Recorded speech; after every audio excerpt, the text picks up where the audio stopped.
Hello everyone, welcome to विज्ञान Ganga. I am कविता कुमावत। जैसा कि आप सब लोग जानते हो, हमने जो है साइंस एनसीईआरटी सीरीज स्टार्ट की है। उसमें जो हमने क्लास 7 का फर्स्ट लेक्चर था वो आधा कंप्लीट किया था। आधा जो है उसको हम आज कंप्लीट करेंगे। तो देखते हैं हमें आज पादपों में पोषण की जो अन्य विधियाँ हैं उनके बारे में। तो कुछ पादप यानी जो पौधे होते हैं वो ऐसे भी होते हैं जिनमें क्लोरोफिल नहीं पाया जाता है। वे अपना भोजन जो है वो संश्लेषित नहीं कर सकती हैं, तो वो कैसे जीवित रहती हैं तथा वे पोषक किस प्रकार जो है अपना पोषण प्राप्त करते हैं। मनुष्य एवं अन्य प्राणी की तरह ये पादप भी अपना भोजन जो है अन्य पादपों द्वारा निर्मित खाद्य पर निर्भर रहते हैं। वे विषमपोषी प्रणाली का उपयोग करते हैं, जैसा कि हमने जो है चित्र 1.5 में देखा है। देखना है कि जो वो क्या होती है, मनी प्लांट जो होती है ना, ये यहाँ दिखाई गई है। सॉरी, जो मनी प्लांट नहीं, अमरवेल, ये किसी जो प्लांट है उसके ऊपर फैल जाती है और उनसे अपना पोषण प्राप्त करती है। तो क्या आपको एक वृक्ष के तने एवं शाखाओं से लिपटी हुई रस्सी नुमा पीले रंग की संरचना दिखाई देती है? ये अमरबेल का पादप है। इसमें जो है क्लोरोफिल नहीं होता है। ये अपना भोजन जो है उस पादप से प्राप्त करते हैं जिस पर ये आरोहित होते हैं।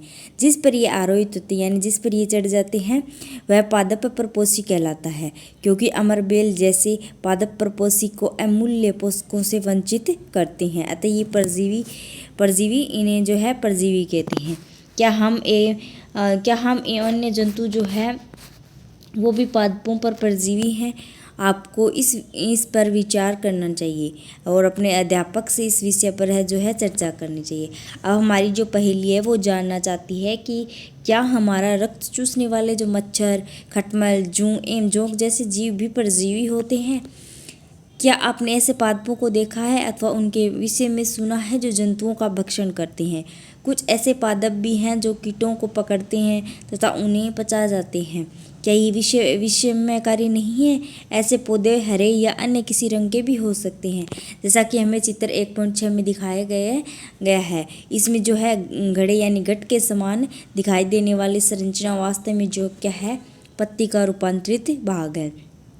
पत्ते का शीर्ष भाग घड़े का ढक्कन कहलाता है। घड़े के अंदर अनेक रोम होते हैं जो नीचे की ओर ढलके रहते हैं, अर्थात अधोमुखी होते हैं। जब कोई भी जो जीव यानी जो कीट है वो घड़े में प्रवेश करता है तो ये उनके रोमों में के बीच में जो है फंस जाता है।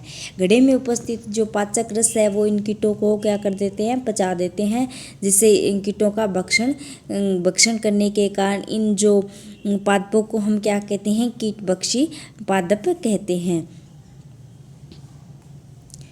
तो भुजो जो है हमारा वो भ्रमित है कि यदि घटपर्णी हरा होता है तो प्रकाश संश्लेषण संपादित करता है, तो ये कीटों का भक्षण क्यों करता है?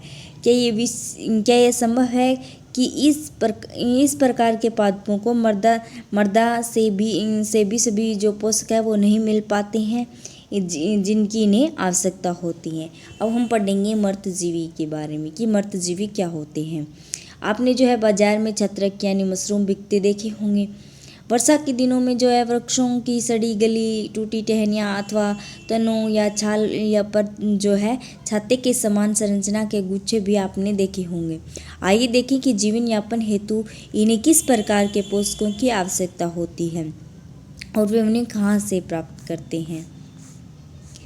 तो अब हम उसको जो है क्रियाकलाप के माध्यम से समझेंगे कि ब्रेड यानी डबल रोटी का जो है हमें एक टुकड़ा लेकर उसे जल में भिगो लेना है और इसे किसी नम एवं उष्ण स्थान पर 2-3 दिन के लिए हमें रख देना है, अथवा उस समय तक हमें इसे वहाँ पड़े रहने देना है जब तक कि उस पर जो है रोई जैसी संरचना ना दिखाई देने लगे। ये संरचना जो है सफ़ेद, हरे, भूरे अथवा किसी अन्य रंग के धब्बों के रूप में हो सकती है। किसी आवर्धक लेंस अथवा सूक्ष्मदर्शी की सहायता से इनका अवलोकन कीजिए। आपने जो है अपने प्रेक्षणों को नोटबुक में लिखना है। बहुत संभव है कि आपको रुई के धागे के समान संरचनाएं दिखाई पड़े। ये जीव कवक या फंजाई कहलाते हैं। इनकी जो पोषण प्रणाली अथवा पोषण की जो विधि है वो विभिन्न प्रकार की होती है। ये मर्त विघटनकारी यानी सड़ने वाली वस्तुओं जैसे जैव पदार्थों की सतह पर कुछ पाचक रसों का स्राव करते हैं, जिससे ये जो है विलयन के रूप में रूपांतरित हो जाते हैं।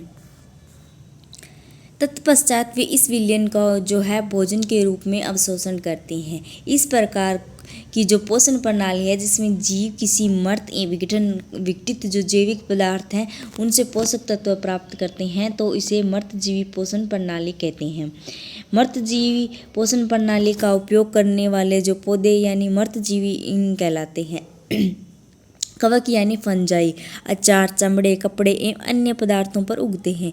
ये उन स्थानों में भी उगते हैं जो नम एवं उष्ण होते हैं।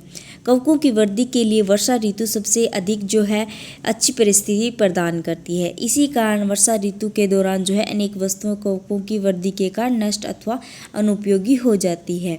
अपनी अभिभावकों से जो है कवक द्वारा होने वाले नुकसान पर आप चर्चा कीजिए। सामान्यतः कवकों के जो है बीजाणु वायु में उपस्थित होते हैं।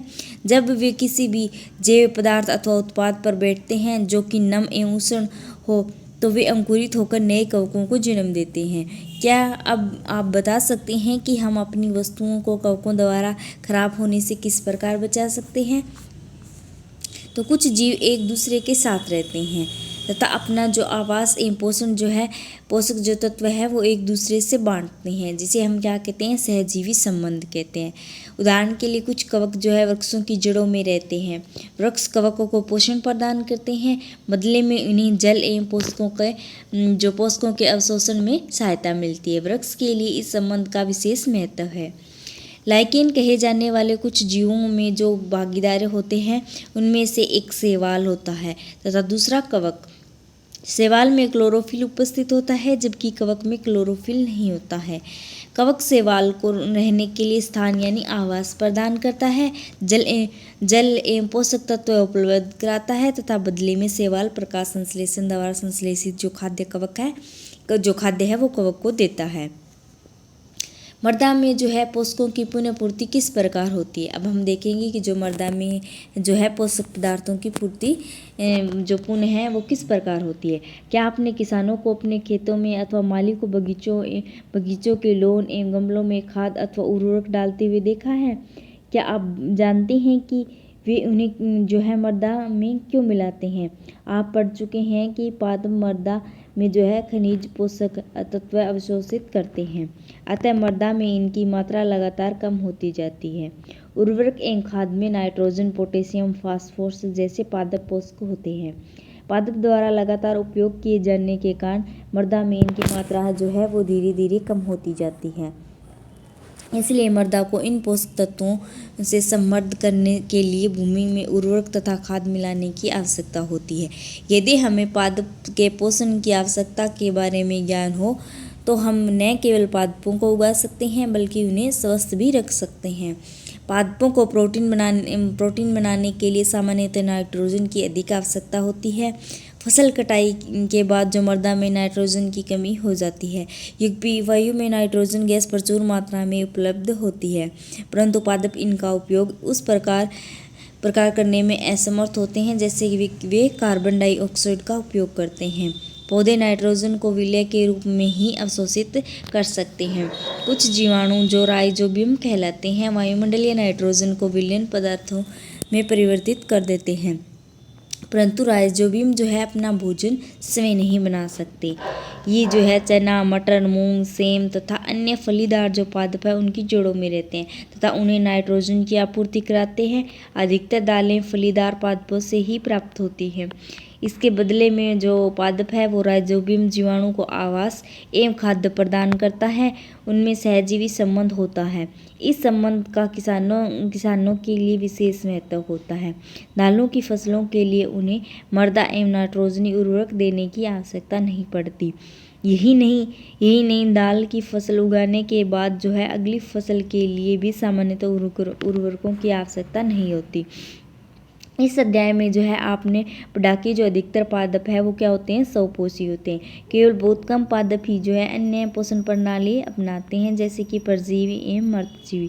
परजीवी एवं मर्दजीवी दूसरे पादपों से पोषण प्राप्त करते हैं। सभी प्राणी अपने भोजन के लिए पादप तथा अन्य प्राणियों पर निर्भर रहते हैं, अतः इन्हें विषमपोषी के रूप में समूहीकृत किया जाता है। क्या हम कह सकते हैं कि कीटभक्षी पौधे आंशिक विषमपोषी हैं? तो अब हम देखते हैं इस पाठ का सारांश कि हमने क्या सीखा है इसमें कि सभी जीवों को खाद्य की आवश्यकता होती है, जिसका उपयोग वे अपनी वर्दी एवं शरीर के रखरखाव के लिए अथवा आवश्यक ऊर्जा प्रदान करने के लिए करते हैं। हरे पादप प्रकाश संश्लेषण प्रक्रम के द्वारा अपना खाद्य स्वयं संश्लेषित करते हैं। हरे पादप कार्बन डाइऑक्साइड, जल एवं खनिज जैसे सरल रासायनिक पदार्थों का उपयोग जो है खाद्य संश्लेषण के लिए करते हैं। प्रकाश संश्लेषण के लिए क्लोरोफिल एवं सूर्य का प्रकाश अनिवार्य रूप से आवश्यक है। कार्बोहाइड्रेट जैसे जटिल रासायनिक पदार्थ प्रकाश संश्लेषण के उत्पाद है। प्रकाश संश्लेषण के प्रक्रम में क्लोरोफिल की सहायता से पत्तियों द्वारा सौर ऊर्जा का संचय किया जाता है। प्रकाश संश्लेषण में ऑक्सीजन उत्पादित होती है। इस ऑक्सीजन का उपयोग सभी जीवों के द्वारा उत्तरजीविता के लिए किया जाता है। कवक अपना पोषण जो है मृत एवं अपघटित जैव पदार्थों से प्राप्त करते हैं, वे मृतजीवी कहलाते हैं। अमरमेल जैसे पादप जो है वो परजीवी होते हैं, वे परपोषी पादप से अपना भोजन प्राप्त करते हैं। कुछ पादप अन्य सभी जीव जो है अपने पोषण हेतु दूसरे जीवों पर निर्भर रहते हैं, उन्हें हम क्या कहते हैं, विषमपोषी कहते हैं। तो ओके फ्रेंड्स, थैंक यू।